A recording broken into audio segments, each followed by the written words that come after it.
whether it's true or not, that's the most important part of this sentence. Whether it is true or not, the concept of spending energy blaming others or systems or the world for anything that's making you unhappy is an incredibly challenging perspective if you're in search of content and joy. That is my number one thing for a 23-year-old. Whether your parents, for example, this one blew me away because it's surely not how I grew up, and I didn't see this one coming. And this goes back to what I do for a living. I tell everybody that what do you do for a living? I'm an entrepreneur, but I happen to be a PCS. What's a PCS? It is a title I made up at VaynerMedia. It's called Post Creative Strategists. These are people who read the qual data on creative. They read the comments on creative on the internet, which I believe gives you the greatest insight to actually what's happening in the trends of the moment in society, if you are the kind of human that has a brain that is very good at synthesizing insights from lots of people writing lots of words. Give us an example from right now. Like, what's an example of this? The example is, why did the corn kid go viral on TikTok? If you look carefully, this is what I'm good at, it's because the world is anxious, and anything that's a simple smile is really valuable right now, more than if it was during when Bill Clinton was president in 1999. Got it? Things like that, or knowing why was I close to Logan Paul and Charlie D'Amelio early? That doesn't come by accident. Yeah.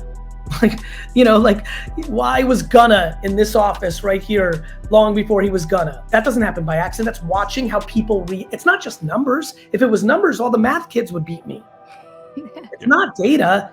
It's data in qual, not quant form, matched with quant, intuition. So anyway, what I would say is reading all my DMs, and I read a lot of them because people are very real in those DMs. I didn't realize how many wealthy kids resented the living shit out of their parents for paying for everything, thus rendering them to realize that their parents don't believe in them, and that's how they interpret it. A 24-year-old that has everything paid for actually interprets that quite often, that, oh my God, my parents don't believe in me, so they're paying for it because they don't think I can make it. Interesting. Wow. Which crushes their confidence. Yeah. Now the world, all their friends are already telling them, you suck, your mommy and daddy are putting you on. You're privileged and blah, blah, blah. That's the worst. But that doesn't even fuck with them. What's fucking with them is my parents don't think I can do it. And that seems like, and so but then I say to those kids, this is how accountability got going for me 5 years ago. I'm like, because I'm weird. I just start replying and people are like, whoa, I have to make a video. No, it's really me. Like the whole thing, And I tell them, this was unbelievable when I was doing this 3-4 years ago a lot, and led to me in doing this research work. I replied, don't take the money.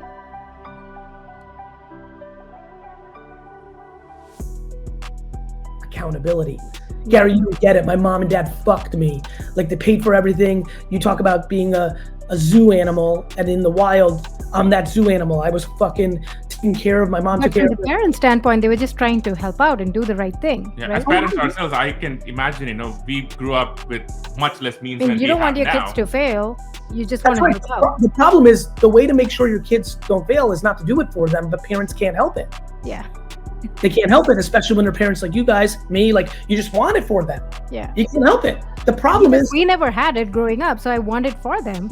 Of course, but I'm promising you right now, it's not going to work. Man.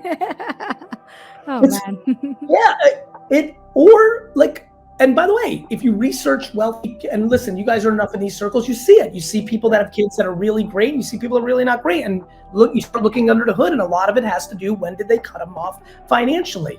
Yeah, we think a lot about this because, we grew up, with much less means obviously than we have now, and our kids would have. And, and we're thinking about, like, well, how spoiled or how much of a brat are they going to be? Because we do see some really messed up kids, and we also see some very well-adjusted kids also. So, yeah. And even the well-adjusted kids oftentimes lack the belief that they can do crazy things, because it's very hard to be hungry when you're fed. Right. Wow. And so anyway, nonetheless, this all led to an interesting thing. I'm like, well, if you're so mad at them and it sucks so bad, well, then stop taking the money. Yeah. That's when accountability gets interesting, because everybody loves to blame their parents. They love to blame the government. It's Biden's fault. It's Trump's fault. They love to blame the new favorite step is social media, right? Social media, of course, is everybody's problem, right? But can you talk about that? How much do you think young people growing up, their identity expressed through social media means they have a very different experience than when we had? Of course, but I want to remind everybody who's 45 years old on here, we also were scared shitless to go to junior high and not look good. Like, I would argue that social media has allowed people who are insecure to find friends. Their tribe. In their neighborhood. Yep. Do you know how many kids are making meaningful relationships on Fortnite that are real friends of theirs now that they would have never met in 1984? And now they have a friend to rely on versus being not having a friend to rely. Like, we always look at the negatives. Yeah. And by the way, parents are like, Gary, the social media. I'm like, don't let your kids on it. Yeah. Well, what? But all their friends are, yeah, you're a parent. You're not here to be your fucking kid's best friend. Yeah. But that's what everybody wants to be. 8th place trophies destroyed kids. We don't want anybody to feel bad. You've completely eliminated merit. Yeah. And have completely eliminated which is like a really controversial thing to say now. Like, especially in California. Yeah. Well, listen, it's but meanwhile, it's controversial when your kids are 3, 7, 9, 14. But go talk to people who have 25-year-old kids. They really wish they didn't give that 8th place trophy out. Yeah. And so for me, I have no interest in talking about people that are in it. I have people interested in people that have lived it. And there is no debate on this issue. 8th place trophies are bad. Well, I think pretty much every Asian parent would definitely agree. I want to, one thing I want to But you know this, every Asian parent of your parents' generation, y'all are all about 8th place trophies. Meaning not you, you know what I'm saying? Like this second generation wealth Asian, India, oh my God, I see it every day. Really? Yeah. But do you think it's because of guilt and maybe wanting to make up for some of the traumatic childhood experience we had? Of course. You're pissed at your mom and dad for where they went too hard to be the best at tennis and piano and this. So you're overcompensating in the other direction. Oh my God. As the world is going red and blue, all the answers are purple. So because you were driven too hard, you're overcompensating in the other direction. But the way to fix it is not overcompensation, it's center. Yeah. The other thing is I'm starting to get a lot of emails from artists' parents. I was getting a lot of negative emails from the generation we're talking about, our parents, our three, right? Yeah. I was getting them. Look, you're putting out content that's getting 14 million views on TikTok that says fuck school to an Asian or Eastern European immigrant. Yeah. And they're like, fuck you, and so they weren't happy. But I'm telling you, this is back to reading everything. Over the last year, I've gotten more emails from 55 to 75 and DMs, and usually on LinkedIn, where they tend to find me, and Facebook, that say, Dear Gary, I would have absolutely thought you were disgusting 5 years ago with this video, but I've got to tell you, I had this crazy conversation with my daughter a month ago. I see something in my granddaughter. Like, people are starting to realize the middle, purple.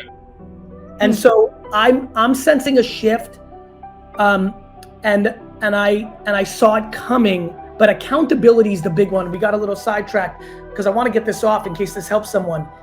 Blaming and feeling helpless leads to very, very, very sad places. So even if it's true that somebody else is fucking it up, being accountable to what you can do about it is incredibly powerful.